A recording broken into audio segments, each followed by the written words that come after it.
the so-called bipartisan process. You are aware, and all of us are aware indeed, that in the election of August 2022, upwards of 8 million Kenyans who are registered voters did not vote. So the question is, how can Parliament pretend to be representing those people and yet we do not know to which political formation they belong? And that's why we are saying that unless that bipartisan process is opened up to include external players, including the church, the student unions, the workers, the youth, the women, and everybody else, they cannot be allowed to proceed. And that is going to be the point of departure. That process can only be an extra-parliamentary process. In any case, we know that Parliament has never offered solutions to this country whenever we have wanted solutions. As a matter of fact, Parliament has on many occasions been an impediment to the country's progress. And therefore, the Parliament of Kenya cannot pretend to be an alpha or omega. We must open up those discussions to include everybody else who don't subscribe to either Azimio or Kenya Kwanza. Sinamna hiyo. La pili, the current economic situation that we are facing, which has resulted in the government for the first time in our history failing to pay its workers, is directly linked or related to that election of August last year and its outcome, which we have rejected.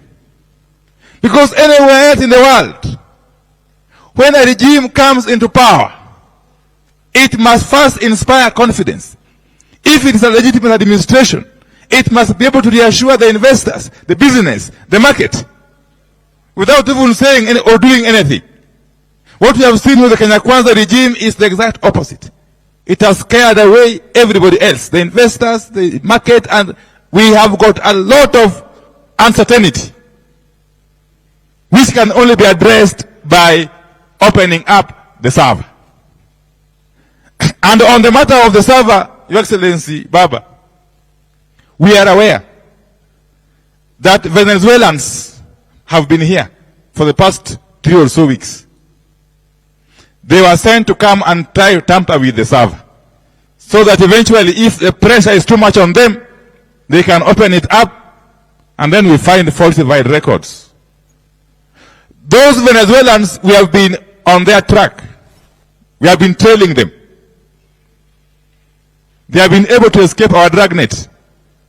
The last 2 weeks or so, they were staying in a hotel in Kileleshwa. When they realized we are on their tracks, they moved. They are on the run, but they are still in the country. We are also aware that they have had a meeting with a former CEO of IEBC. They have equally had a meeting with a former chairman of IEBC. So we want to caution them, wherever they are and their sponsors, that they are in our radar. And we cannot allow this country to move on unless and until we open up the server and get the true position. Wangapi wakwaya na mimi? Finally, we want to agree with those who have spoken here before us that we can scale the stairs as we chew gum. We can negotiate in an extra parliamentary process as we continue with the people's actions out here. And we, members of the Azimio Parliamentary Group, are going to be in the forefront, alongside fellow actors. We also have with us a message of solidarity that has been sent by Kenyans in the diaspora, led by Madam Comfort